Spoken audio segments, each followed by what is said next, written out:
Welcome back. You're watching France 24 and it's time for Media Watch France, our look at the top stories in the French media today. James Creedon has the lowdown. Good evening. Good evening, Nana.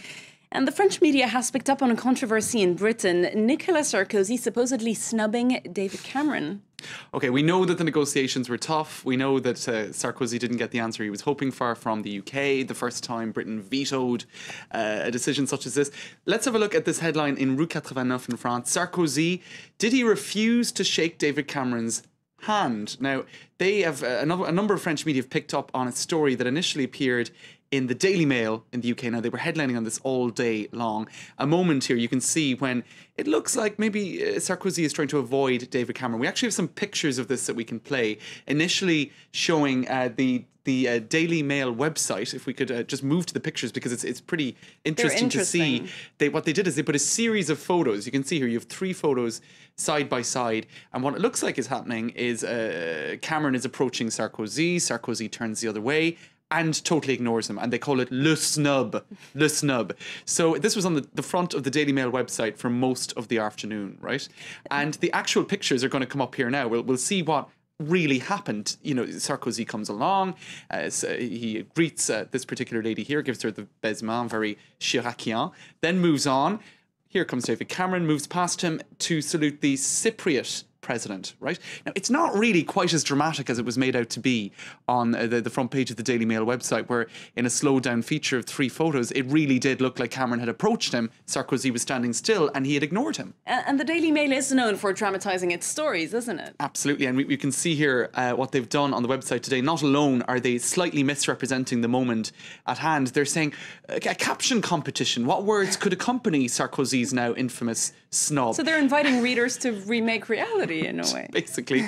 And it's worth pointing out that this is a newspaper that has in the past pointed out the similarities between Hitler's face and a house in Swansea, which I think is maybe somewhat exaggerated. You can see here just a perfectly innocent semi-detached house in Swansea that apparently looked a bit like Hitler. So, you know, it's not always reliable. And I think it's worth pointing out too that they've totally failed to give the context of this summit. You know, they were on the wrong side of a treaty. They're on opposite sides of a treaty negotiation. They'd been going through roundtable talks all night long. Do they really have to shake each other's hands at every given moment? And I suppose the most important point to make is one that is made in a blog in the Daily Telegraph by Tom Chivers. Look at this photo. When was this taken, Lana? This was taken 3 minutes before that piece of video was taken. So there you go. That's the explanation. They had shaken hands just 3 minutes before. And as Tom Chivers said, he described it as an awkward, wincing shrug, the sort of thing you might do the morning after a massive drunken row with a friend. He says that it was not a very friendly handshake, but it was still a handshake.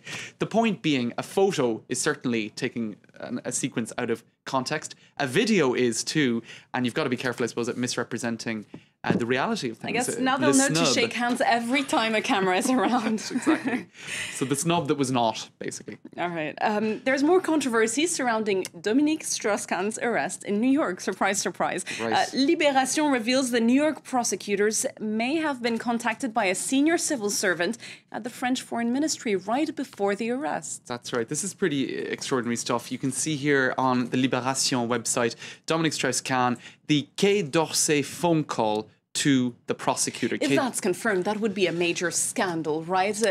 New York justice officials receiving phone calls from Paris. That's right, and that's what Libération says. They said that if this proves to be true, it is explosive information.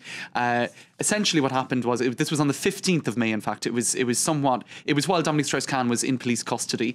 An agreement had been arrived at with between Dominique Strauss-Kahn's lawyers and the prosecutors to release Dominique Strauss-Kahn on bail. That was an agreement that they arrived at 4 p.m. on the 15th of May. At 8 p.m. that night, they changed their minds. What happened in the intervening 4 hours?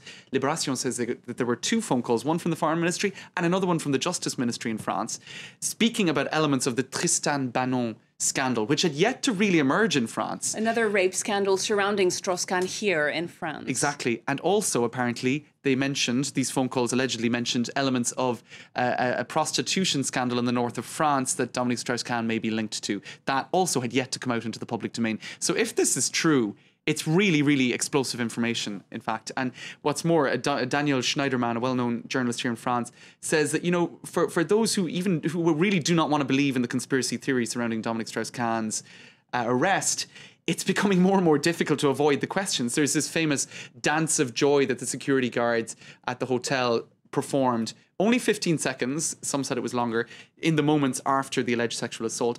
Some journalists have said it looked almost like they were celebrating something.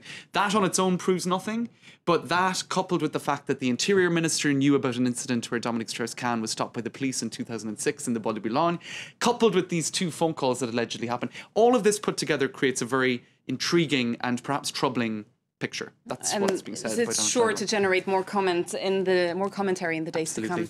Thanks very much, James Creedon. That was Media Watch France on France 24. Do stay with us. Up next is Web News, or a look at the top internet content of the day, and we start by catching up with Egypt's activists.